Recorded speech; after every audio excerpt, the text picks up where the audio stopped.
我爱吃蛋糕。爸爸每天下班都会给我带一个，妈妈买了全套的烤箱和烘焙工具，耐着性子学给我烤。我曾经以为自己是世界上最幸福的小公主，直到那天父母离婚，来接走爸爸的人竟然是蛋糕店老板娘。妈妈扭头看向我，咬牙切齿，都怪你，要不是你天天要吃蛋糕，你爸怎么会出轨？她伸出满是烫伤疤痕的手，歇斯底里的尖叫，我天天给你烤蛋糕，这双手从来没有好过。你又做了什么？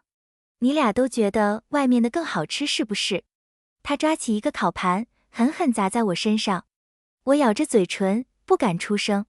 那天晚上，她带回来一个小女孩，我忍着浑身的疼痛，跪着求她，妈妈，我错了，求求你别不要我，我发誓我再也不吃蛋糕了。她甩了我一巴掌，但这还不够平息她的怒火。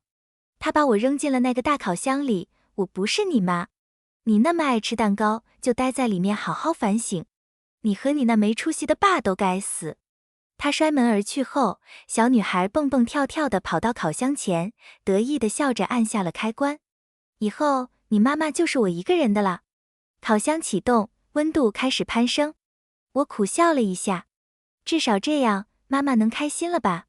第一章，烤箱里热浪从四面八方涌来，到处都是滚烫的。我绝望地拍打着面前的玻璃门，手都拍红了。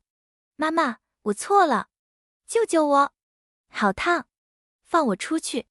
哭着哭着，我不小心撞到了金属壁，疼得立刻把手缩了回来。西西莉·菲尔普斯凑近烤箱，一脸得意。你以前不是天天在学校炫耀你妈妈多好吗？现在呢？她不要你了。以后她只会给我买裙子，只会爱我。她现在是我的妈妈了。我哭得嗓子都哑了，汗水和泪水滴在烤箱底部，瞬间就蒸发了。西西莉看着我的惨状，哈哈大笑，然后跑出了厨房。我听到她在外面跟我妈妈凯莉·康普顿说话。艾娃在里面说您坏话呢。她撒谎道，她说您要是不放她出来，她就去找蛋糕店阿姨给她当妈妈。我从来没说过，心里祈祷凯莉不会相信她。但下一秒，凯莉愤怒的声音响了起来，让她在里面待着吧，爱待多久待多久。就是被惯坏了，才这么没规矩。走吧，西西莉，带你去买新衣服。大门砰的一声关上了，只剩下烤箱运转的嗡嗡声。到处都那么热，我的手脚被烤得生疼，手腕上爸妈送的金手链也开始发烫。凯莉说过，只要带着它，我就会一直平安。但现在它太烫了，我想把它摘下来。我忍住了，我相信爸妈分开都是我的错。如果我摘了，凯莉会更生气的。我蜷缩成一团，头晕目眩。妈妈，你怎么还不来救我？你真的不要我了吗？我好想你。我在痛苦中扭动，慢慢失去了意识。妈妈，我会更乖的。当我再次睁开眼睛时，发现自己正轻飘飘地悬浮在客厅里。厨房里，那个大烤箱已经停止运行了，玻璃门上留下了一些脏兮兮的手印。我踮着脚，虽然我已经没有脚了，飘过去，朝里面看了一眼。里面有个小小的、黑黑的、蜷缩成一团的东西。那是我。西西莉兴奋的声音从卧室传来，妈妈，这个漂亮的房间以后就是我的了吗？还有衣柜里那些裙子，我都能穿吗？凯莉下意识地瞥了一眼厨房，眉头微微皱了一下，但只是一瞬间，她就转回头，给了西西莉一个过去常常给我的那种温柔微笑。当然了，宝贝，从今以后，这个家里的一切都是你的，想要什么就跟妈妈说。西西莉脸上绽放出胜利者的笑容，但她很快换上一副担忧的表情。那艾娃怎么办？她不会生气吗？凯莉的笑容僵住了，瞬间被厌恶取代。她冷哼一声，她有什么资格生气？在里面待了这么久，还在耍脾气。西西莉，饿了吗？妈妈给你拿好吃的。她把西西莉拉到餐桌旁，有说有笑。从头到尾，没有人想着进厨房，打开那个烤箱看一看。餐桌上摆满了冒着热气的面包和各种精致的点心，但我的目光却直直地落在了角落里的一个草莓蛋糕上。草莓蛋糕是我最喜欢的，凯莉以前常给我买。我心里燃起了一丝微弱的希望。如果蛋糕是给我买的，那是不是意味着她不生气了？西西莉咬了一口面包，然后也注意到了桌上的蛋糕。第2章，西西莉摇晃着凯莉的胳膊，撒娇道：“妈妈，我要吃那个草莓蛋糕。”凯莉愣住了，语气僵硬，带着某种内心的挣扎。这个蛋糕是……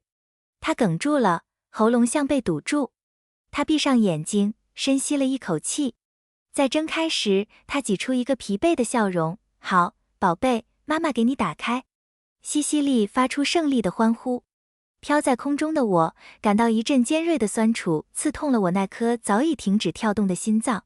这痛苦比烤箱里的火焰灼烧我还要难受。凯莉以前总说是我的贪嘴引来了那个破坏家庭的人，可现在她却给西西莉买了蛋糕。女孩开心地吃着蛋糕，然后注意到凯莉的视线正盯着厨房门。她无辜地眨了眨眼，说：“要不要叫爱娃出来吃？她肯定饿坏了。”这句话像针一样刺破了凯莉强装的镇定。她猛地移开目光，声音变得尖利：“不用管她，饿了自然会出来，又不是小孩子了。”她怒气冲冲地转向厨房，大声喊道：“别在里面装死了！跟你那没良心的爸一个德行，就会演戏。有本事你永远别出来，别指望我求着你，你和你爸都该死。”他不知道我已经死了。凯莉情绪崩溃了，吼完后浑身发抖。她站立不稳，向后倒去，摔在地上晕了过去。我惊恐地冲过去，想扶住她，但我的手穿过了她的身体。我只能眼睁睁看着她昏倒在地。我真不是个好孩子，活着让她痛苦，死了还要让她伤心。凯莉的昏倒吓坏了西西莉，她愣了片刻，然后手忙脚乱地抓起电话拨打了911。救护车很快赶来，将昏迷的凯莉抬上担架。屋子恢复了安静，我的目光又飘向餐桌。那切开的蛋糕还有一半留在盘子里，鲜红甜蜜的草莓现在看起来像是凝固的血滴。我忍不住一阵干呕。我再也不吃蛋糕了。妈妈，对不起。我的外婆马尔塔·康普顿听说凯莉晕倒，匆忙赶来照顾她。回到家，凯莉无数次经过厨房门口，却始终没有推开。她也不让任何人靠近。马尔塔心疼女儿这副偏执的样子，劝道：“让孩子出来吧。斯特凡出轨，不能怪艾娃。”她轻轻拍着凯莉的背，柔声说：“艾娃还是个孩子，不能一直关着她。”凯莉像石头一样僵硬地站着，盯着厨房门，嘴唇抿得紧紧的。我知道她还在生我的气，可是我已经死了。她那么恨我，恨到不肯打开烤箱门，不肯承认自己错了。见凯莉不动，马尔塔深深叹了口气。她伸手握住厨房门把手，轻声说：“艾娃，我的乖孙女，别怕，出来吧。”但回应她的只有一片死寂。她皱了皱眉，转动了把手。门开了一条缝，一股难以形容的恶臭从缝隙中涌出。那是我在高温下烘烤了那么久，又在密闭空间里腐烂的气味。马尔塔的脸色变了。第3章，凯莉冲了过去，脸上带着不满，怪马尔塔擅自开门。妈，你别管。我看看她能硬气到什么时候。凯莉的话戛然而止，她也闻到了。她的目光锁定了那个大烤箱。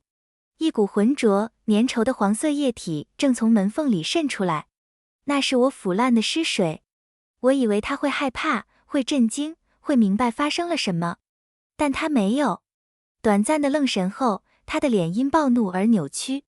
他指着那片污渍，身体气得发抖：“艾娃，康普顿，我让你反省，你就在里面撒尿恶心我？你怎么这么下作？不是这样的。”我绝望地绕着他打转，徒劳地想要解释。我不是故意恶心你，我只是死了。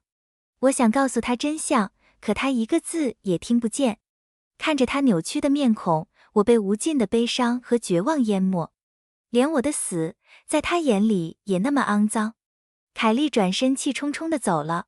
马尔塔看了一眼烤箱，叹了口气：“艾娃，你太过分了，怎么能这样气你妈妈？快出来给她道个歉，这事就算过去了。”见烤箱里的小身影没有动静，他又叹了口气，关上了厨房门。我站在那里，无尽的委屈像冰水一样浸透了我的灵魂。我已经说过那么多次对不起了，可凯莉听不见。我飘出厨房，看见凯莉径直冲进卧室。她打开一个上锁的抽屉，那个她说放着最珍贵东西的抽屉。她猛地拉开，里面全是我每年母亲节、生日送给她的礼物。有我用花瓣精心粘贴的"我爱妈妈"卡片，有用蜡笔画的歪歪扭扭但笑得超开心的全家福，还有我编了很久的彩色手链。我从没想过她把它们都收得这么好，但现在她像着了魔一样，粗暴地将卡片和画撕得粉碎，彩色的碎片飘落一地。我哭着弯下腰想把它们捡起来拼好。妈妈，别撕，那是我很用心做的。我已经死了，以后再也做不了礼物给你了。他脸色铁青，抓起一把剪刀，毫不犹豫地剪断了那条手链。彩色的线绳断裂开来，就像我们之间的纽带。我瘫坐在地上，听着他歇斯底里的咒骂，他就跟他那没良心的爸一样，都不配我费心。我只是关他一晚上，就耍性子来恶心我，以为这样我就会放他出来玩。他死在里面最好。我轻轻地将头靠在他的手边，假装他在抚摸我的头。可是妈妈，我已经死了呀，你知道的话会高兴的吧？凯莉盯着地上一片狼藉，目光又落在角落里的班级合影上。照片里，我穿着公主裙，站在小朋友们中间，脸上是被爱包围的幸福笑容。突然，他的手机震动了一下。家长群里，老师发了通知，下周是艾娃、康普顿小朋友的生日，家长可以准备蛋糕带来学校和同学们分享。消息刚发出，群里就热闹起来。艾娃上次分享草莓蛋糕给我家摔跤的女儿，真是个有爱心的孩子。还准备草莓蛋糕吧，孩子们都爱。草莓蛋糕几个字刺痛了凯莉，她冷笑一声，手指在屏幕上飞快敲打。各位家长，我是艾娃妈妈。很抱歉告诉大家，我和他爸爸已经离婚了。这一切都怪艾娃，就为了一口破蛋糕，他把他爸推给了别的女人。我惊慌地打转，我没有，不是那样的。为了发泄怒气，凯莉继续打字，为了一口吃的，能不要爸爸？这样的孩子，我教不了了。群里炸开了锅，刚刚还在夸我的家长们瞬间变了口风。为了一块蛋糕不要爸爸，太可怕了！小小年纪就这么自私，长大了还得了？那些指责我的话，像针一样密密麻麻扎进我心里，不是扎进我的灵魂里，密密麻麻的痛，难以忍受。不是的，我没有用爸爸换蛋糕。我哭着说。凯莉放下手机，温柔地转身抱住西西莉，西西莉，别担心，以后妈妈只爱你一个人。我看着凯莉怀里幸福的女孩，心碎成了一片一片。妈妈，你真的不要我了吗？西西莉顿了顿，脸上的惊慌转为甜美的笑容。刚才凯莉冲向厨房时，她吓坏了，生怕凯莉发现我的尸体。她依偎过去，满足地蹭了蹭，妈妈，我也爱你。我悲伤地抱住自己，幻想着自己才是被凯莉抱着的那一个。她爱我，我也爱她。就在这时，门铃急促地响了起来。第4章，凯莉打开门，门外是2名警察，以及他许久未见的我的爸爸，斯特凡·奥布莱恩。斯特凡冲到他面前，质问道：“你在家长群里胡说什么？幼儿园说艾娃好几天没去上学了，你把她怎么了？”见到他，凯莉新旧怒火一起涌上心头，她吼道：“你还有脸报警？你们俩没良心的东西合起伙来羞辱我是吧？”为首的警察打断他，表情严肃：“康普顿女士，我们需要询问你女儿失踪的事。你最后一次见到她是什么时候？”凯莉气冲冲地走进屋，对着厨房方向大喊：艾娃，你闹够了没有？现在就给我滚出来！让你爸和大家都看看我成了多大的笑话。这下满意了？妈妈，我没有躲。我绝望地低语。警察们交换了一下眼神，开始在屋里搜寻。他们检查了每个角落，一无所获。最后只剩下厨房。凯莉抱着胳膊，语气充满厌恶。我说了，她在厨房，有本事她就永远待在里面。一名女警正要走进厨房，西西莉怯生生地拽了拽她的袖子。艾娃可能是去朋友家玩了。我妈妈这几天心情很不好，你们能不能别刺激她了？她微妙地挪动身体，挡住了去路。但警察态度坚决，小朋友，请让一下。他将西西莉轻轻拨开，径直走向厨房。片刻后，里面传来一声压抑的惊呼：队长，烤箱里有东西。凯莉脸色煞白，但她矢口否认，喊道：不可能。她把里面搞得一塌糊涂，肯定是早就偷偷溜出去了。她的声音开始发颤，眼神躲闪，不然她早就……死字卡在她喉咙里。她拒绝相信我已经死了。警察审视着她的脸，我们需要检查每一个可能的藏身处。警察们准备处理烤箱，我那死寂的心脏里竟也生出了一丝微弱的期盼。终于要把我弄出来了吗？凯莉突然冲过去，狠狠地将烤箱摔在地上。随着一声巨响，烤箱门因撞击弹开了。那团焦黑变形、混杂着浑浊湿水的物体在震动中溅落出来。凯莉脸上露出一丝胜利的、扭曲的笑意，我就说她不在里面吧，不然早就该出来了。即使到了这个地步，她依然固执地拒绝接受真相。就在这时，一个圆滚滚的东西慢慢滚到了她的脚边。斯特凡和警察们低头看去，全都僵住了。